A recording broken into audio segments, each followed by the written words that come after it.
She searched all over her house for that coin. She looked everywhere for it. She turned her house upside down, and then she found it.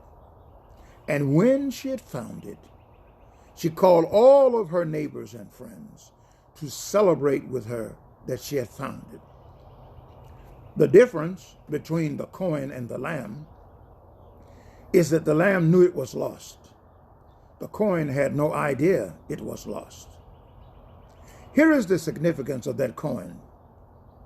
There's some of us inside the house of God, among the people of God, in the family of God, and yet we're lost from God.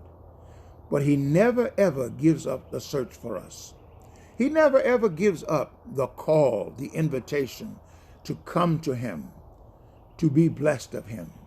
He extends his arms of affection, and he makes sure that we are found, and not only that we are found, but that we are celebrated back into the family of God.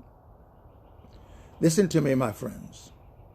Sometimes we are fortunate enough to see those recovered who have been lost. Sometimes we are fortunate enough to recognize that some we thought would never ever make it into the family of God or make it back to the family of God are recovered because of his amazing grace. You must not underestimate the power of the grace of God.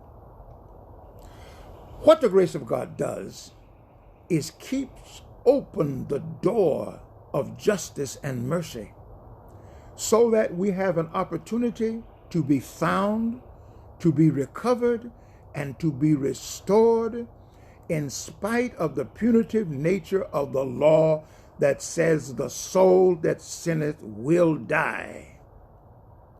God says, I don't have any pleasure in the death of the wicked, but that all everywhere would repent and return. And then he goes about the business of making that happen. COVID-19 is sitting down on us like a heavy darkness. It has disrupted our lives in ways we never thought imaginable. And for some of us, it has awakened fear and doubt and cynicism and a sense of hopelessness and helplessness.